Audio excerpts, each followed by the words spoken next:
Hi ನಮಸ್ಕಾರ ಎಲ್ಲರಿಗೂ welcome back to my cooking channel. ನಾನಿವತ್ತು ಮಾವಿನ ಹಣ್ಣಿನ ಚೀಸ್ ಕೇಕ್ನ ಹೇಗೆ ಮಾಡೋದು ಅಂತ ತೋರಿಸ್ಕೊಡ್ತಾ ಇದ್ದೀನಿ. ಇದನ್ನು ಬೇಕ್ ಮಾಡೋ ಅವಶ್ಯಕತೆ ಇರೋದಿಲ್ಲ, ಹಾಗೆ ಫ್ರೀಝರ್ ಅಥವಾ ಫ್ರಿಜ್ನಲ್ಲಿಟ್ಟರೆ ಸಾಕು. ಈ ಸಮ್ಮರ್ನಲ್ಲಿ ಒಳ್ಳೆ ಡೆಸರ್ಟ್ ಅಂತಲೇ ಹೇಳ್ಬೋದು. ಖಂಡಿತ ಮನೆಯಲ್ಲಿ ನೀವು ಕೂಡ ಟ್ರೈ ಮಾಡಲೇಬೇಕು. ಈ ಮಾವಿನ ಹಣ್ಣಿನ ಚೀಸ್ ಕೇಕ್ ಮಾಡಲಿಕ್ಕೆ ಏನೇನು ಬೇಕು ಅಂತ ನೋಡೋಣ. ಮೊದಲಿಗೆ ನಾನಿಲ್ಲಿ 5 ಕಪ್ಪಿನಷ್ಟು ಹಾಲು ತೊಗೊಂಡಿದ್ದೀನಿ. ಈ ಹಾಲನ್ನು ಕುದಿ ಬರೋವರೆಗೂ ಒಂದು ಸ್ವಲ್ಪ ಕಾಯಿಸ್ಕೋಬೇಕಾಗತ್ತೆ, ತಳ ಹಿಡಿಬಾರ್ದು. ನೋಡಿ ಫ್ರೆಂಡ್ಸ್, ಈಗ ಕುದಿ ಬರೋ ಟೈಮಲ್ಲಿ ಈಗ ಇದಕ್ಕೆ ನಿಂಬೆಹಣ್ಣಿನ ರಸವನ್ನು ಹಾಕ್ಕೊಂಡಿದ್ದೀನಿ, ಒಂದು 2 ಟೇಬಲ್ ಸ್ಪೂನು.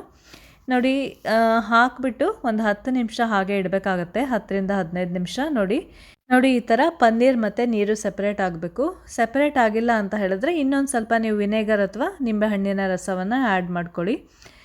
ಈಗ ಸೆಪ್ರೇಟ್ ಆಗಿರ್ತಕ್ಕಂಥ ಈ ಪನ್ನೀರನ್ನು ನಾನಿಲ್ಲಿ ಸೋಸ್ಕೊಳ್ತಾ ಇದ್ದೀನಿ.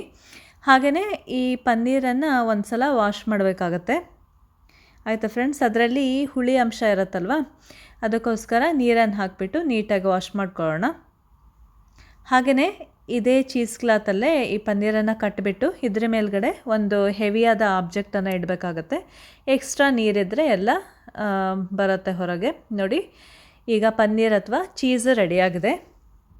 ಈ ಒಂದು ಚೀಸ್ ಕೇಕಿಗೆ ಬೇಸ್ ಮಾಡಲಿಕ್ಕೋಸ್ಕರ ನಾನಿಲ್ಲಿ 1 ಕಪ್ಪಿನಷ್ಟು ವಾಲ್ನಟ್ ಹಾಗೆಯೇ ಅರ್ಧ ಕಪ್ಪಿನಷ್ಟು ಖರ್ಜೂರವನ್ನು ತೊಗೊಂಡಿದ್ದೀನಿ. ಇವೆರಡನ್ನು ಗ್ರೈಂಡ್ ಮಾಡ್ಕೋಬೇಕಾಗತ್ತೆ. ನೋಡಿ, ಈ ಥರ ಗ್ರೈಂಡ್ ಮಾಡ್ಕೊಂಡಾದ್ಮೇಲೆ ಇದಕ್ಕೆ 1 ಟೀ ಸ್ಪೂನಷ್ಟು ತುಪ್ಪ ಹಾಕ್ಕೊಂಡ್ಬಿಟ್ಟು ಈ ಮಿಕ್ಸ್ಚರನ್ನು ಗ್ಲಾಸ್ ಕಂಟೈನರ್ನಲ್ಲಿ ಹಾಕಿ ಈ ಥರ ಪ್ರೆಸ್ ಮಾಡಿಬಿಟ್ಟು 10 ನಿಮಿಷ ಫ್ರೀಝರಲ್ಲಿ ಇಟ್ಬಿಡಿ. ಅದೇ ಟೈಮ್ನಲ್ಲೇ ಈ ಚೀಸ್ ಕೇಕನ್ನು ಹೇಗೆ ಮಾಡೋದು ಅಂತ ನೋಡೋಣ. ಈಗ ಮಾವಿನ ಹಣ್ಣನ್ನು ನಾನಿಲ್ಲಿ ಅರ್ಧ ಕಪ್ ತೊಗೊಂಡಿದ್ದೀನಿ. ಹಾಗೆಯೇ ಈ ರೆಡಿ ಮಾಡಿರ್ತಕ್ಕಂಥ ಚೀಸು 1 ಕಪ್ ಆಗಿದೆ, ಅದನ್ನು ಕೂಡ ಹಾಕ್ಕೊಂಡಿದ್ದೀನಿ. 2 ಟೇಬಲ್ ಸ್ಪೂನ್ ಮೊಸರು, ಹಾಗೆ ಸಿಹಿಗೋಸ್ಕರ ಜೇನುತುಪ್ಪ 1/4 ಕಪ್ಪು, ಕಲರಿಗೋಸ್ಕರ ಅರಿಶಿನ ಪುಡಿ 1/4 ಟೀ ಸ್ಪೂನ್ ಹಾಕ್ಕೊಂಡಿದ್ದೀನಿ. ಇದನ್ನು ಚೆನ್ನಾಗಿ ರುಬ್ಕೊಂಡ್ಬಿಟ್ಟು ಡೇಟ್ಸ್ ವಾಲ್ನಟ್ ಮಿಕ್ಸ್ಚರ್ ಮೇಲೆ ಹಾಕ್ಕೊಳ್ಳೋಣ. ಈಗ ಇದನ್ನು ಫ್ರೀಝರಲ್ಲಿ ಒಂದು 5 ನಿಮಿಷ ಇಡೋಣ. ಅದೇ ಟೈಮ್ನಲ್ಲೇ ಈಗ ಮಾವಿನ ಹಣ್ಣನ್ನು ಕೂಡ ಒಂದು ಅರ್ಧ ಕಪ್ಪಿನಷ್ಟು ರುಬ್ಕೊಳ್ತಾ ಇದ್ದೀನಿ. ಮಾವಿನ ಹಣ್ಣಿನ ಪ್ಯೂರಿ ರೆಡಿಯಾಗಿದೆ. ಅದನ್ನು ಕೂಡ ಈ ಒಂದು ಚೀಸ್ ಕೇಕ್ ಮೇಲೆ ಈ ಥರ ಹಾಕ್ಕೊಳ್ಬೇಕಾಗತ್ತೆ ಡೆಕೋರೇಷನ್ಗೆ, ಹಾಗೆ ತಿನ್ನಲಿಕ್ಕೂ ಕೂಡ ತುಂಬ ಚೆನ್ನಾಗಿರುತ್ತೆ. ಈ ಚೀಸ್ ಕೇಕನ್ನು ಫ್ರಿಜ್ಜಲ್ಲಿ 2ರಿಂದ 3 ಗಂಟೆ ಇಟ್ಟು ಆದಮೇಲೆ ನೋಡಿ ಇದು ಸಾಫ್ಟಾಗಿ ರೆಡಿ ಆಗುತ್ತೆ. ಇನ್ನೂ ಇದು ಕರೆಕ್ಟಾಗಿ ಸೆಟ್ ಆಗಿಲ್ಲ. ನೋಡಿದ್ರೆ ಫ್ರೆಂಡ್ಸ್, ಸಾಫ್ಟಾದ ಚೀಸ್ ಕೇಕ್ ಇಲ್ಲಿ ರೆಡಿಯಾಗಿದೆ. ಈ ಚೀಸ್ ಕೇಕನ್ನು 1ರಿಂದ 2 ಗಂಟೆವರೆಗೆ ನೀವು ಫ್ರೀಝರಲ್ಲಿ ಇಡಬೇಕು. ಇಲ್ಲ ಅಂತ ಹೇಳಿದ್ರೆ ರಾತ್ರಿ ಇಡೀ ಫ್ರಿಜ್ನಲ್ಲಿ ಇಟ್ಟು ಬೆಳಗ್ಗೆ ತಿನ್ನೋದ್ರಿಂದ ಕರೆಕ್ಟಾಗಿ ಸೆಟ್ ಆಗಿರುತ್ತೆ. ನಾನು ಬೆಳಗ್ಗೆ ಮಾಡ್ತಾ ಇರೋದು. ಬೆಳಗ್ಗೆ ಬಿಸ್ಕತ್ನ ಒಂದು 4-5 ಬಿಸ್ಕತ್ನ ಈ ಥರ ಪುಡಿ ಮಾಡ್ಕೊಂಡಿದ್ದೀನಿ.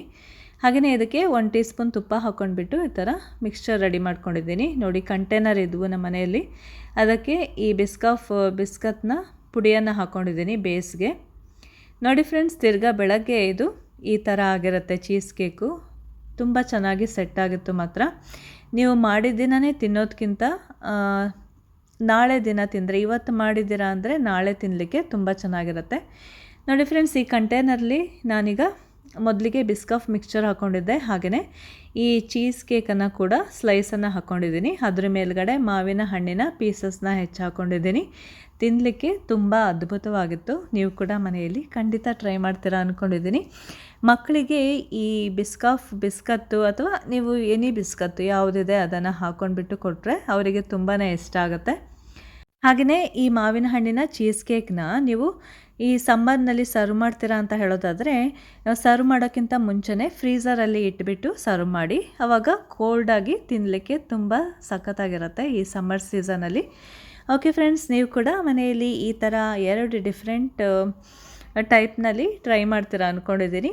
ನಿಮಗೆ ಇಷ್ಟ ಆದಲ್ಲಿ ಒಂದು ಲೈಕ್ ಕೊಡೋದನ್ನು ಮರಿಬೇಡಿ. ಇನ್ನೊಂದು ರೆಸಿಪಿ ಜೊತೆ ಮತ್ತೆ ಭೇಟಿ ಆಗೋಣ. Thank you so much for watching. Bye.